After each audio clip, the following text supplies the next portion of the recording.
বন্ধুরা, আজ আমি আপনাদের এমন একটি বাস্তব ঘটনার গল্প শোনাতে যাচ্ছি যা শুধু একটি ক্রিকেট ম্যাচ নয়, বরং খেলাধুলার আসল মানে কি সেটার এক জীবন্ত উদাহরণ। হাজার হাজার দর্শকে ভরা স্টেডিয়াম, চারদিকে উত্তেজনা, গ্যালারিতে চিৎকার, সবকিছু মিলিয়ে এক হাই ভোল্টেজ ম্যাচ। কিন্তু এই ম্যাচের শেষে যা ঘটেছিল সেটাই আজকের এই গল্পের আসল বিষয়। আহমেদাবাদের বিশাল ক্রিকেট স্টেডিয়ামে মুখোমুখি হয়েছিল রাজস্থান রয়্যালস এবং গুজরাট টাইটান্স। দুই দলই জয়ের জন্য মরিয়া ছিল। টস জিতে রাজস্থান প্রথমে ব্যাট করার সিদ্ধান্ত নেয়। ওপেনিংয়ে নামেন যশস্বী জয়সওয়াল এবং বৈভব সূর্যবংশী। শুরু থেকেই তারা আক্রমণাত্মক ব্যাটিং শুরু করেন।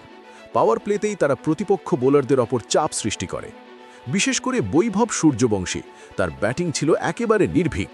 মাত্র 18 বলে 31 রান করে তিনি দলকে এক শক্তিশালী শুরু এনে দেন।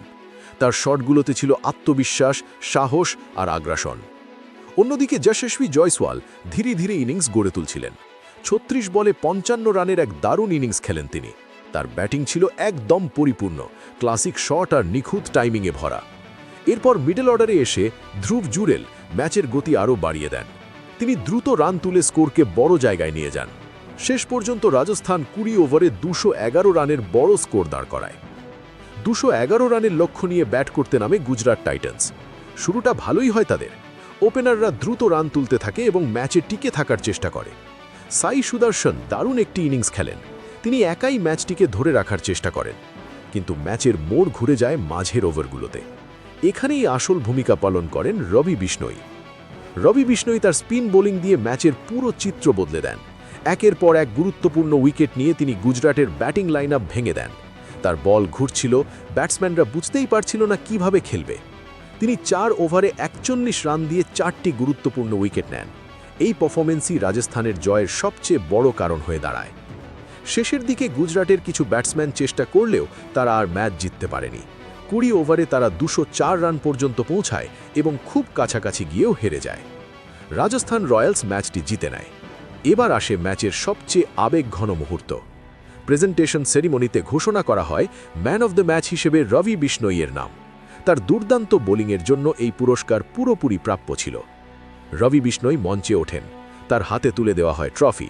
সবাই হাততালি দিয়ে তাকে অভিনন্দন জানায়। কিন্তু এরপর যা ঘটে সেটাই এই গল্পকে আলাদা করে তোলে। রবি বিষ্ণোই কিছুক্ষণ চুপ করে দাঁড়িয়ে থাকেন। তার চোখে তখন এক অন্যরকম ভাবনা। তিনি মাইক্রোফোন হাতে নেন এবং শান্ত কণ্ঠে বলেন, এই পুরস্কারের আসল প্রাপ্য তিনি নন। পুরো স্টেডিয়াম তখন স্তব্ধ হয়ে যায়। তিনি সরাসরি বৈভব সূর্যবংশীর দিকে ইঙ্গিত করেন এবং বলেন, আজকের ম্যাচের আসল নায়ক সেই তরুণ ব্যাটসম্যান।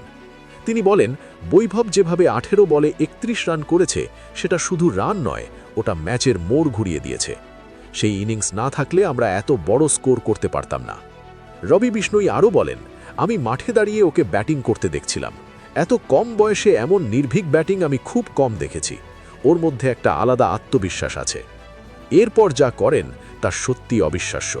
তিনি নিজের হাতে ধরা ম্যান অফ দ্য ম্যাচ ট্রফিটি বৈভব সূর্যবংশীর হাতে তুলে দেন। এই দৃশ্য দেখে পুরো স্টেডিয়াম গর্জে ওঠে। দর্শকদের হাততালিতে আকাশ ভেঙে পড়ার মতো অবস্থা। বৈভব সূর্যবংশী এই মুহূর্তে আবেগাপ্লাবিত হয়ে পড়েন। তিনি রবি বিষ্ণোইকে জড়িয়ে ধরেন। দুইজনের মধ্যকার সেই আলিঙ্গন ছিল সম্মান আর ভালোবাসার প্রতীক। এই মুহূর্তটা শুধু একটা ট্রফি দেওয়ার ঘটনা ছিল না, এটা ছিল খেলাধুলার আসল সৌন্দর্য, যেখানে একজন খেলোয়াড় নিজের সাফল্যের চেয়েও অন্য একজনের অবদানকে বড় করে দেখায়। রবি বিষ্ণোই প্রমাণ করে দিলেন, একজন সত্যিকারের চ্যাম্পিয়ন শুধু নিজের পারফরম্যান্স দিয়ে নয়, তার মানসিকতা দিয়েও মানুষকে জয় করে। তিনি দেখিয়ে দিলেন, খেলাধুলা মানে শুধু জেতা নয়, বরং একে অপরকে সম্মান করা, ভালোবাসা এবং প্রাপ্য সম্মানটা দেওয়া। এই ঘটনাটি কোটি কোটি ক্রিকেট প্রেমীর হৃদয় ছুঁয়ে গেছে। বন্ধুরা, আজকের এই গল্প আমাদের শেখায়, জীবনে বড় হতে হলে শুধু সফল হলেই হবে না, একজন ভালো মানুষ হওয়াটাও জরুরি। এখন প্রশ্নটা আপনাদের কাছে, আপনার কি মনে হয় রবি বিষ্ণোই যে কাজটি করেছেন সেটি কি ক্রিকেট ইতিহাসের অন্যতম সেরা স্পোর্টসম্যানশিপের উদাহরণ? আপনার মতামত অবশ্যই কমেন্টে জানান। আর এমনই আবেগঘন এবং অনুপ্রেরণামূলক গল্প পেতে আমাদের চ্যানেলটি সাবস্ক্রাইব করতে ভুলবেন না। ধন্যবাদ।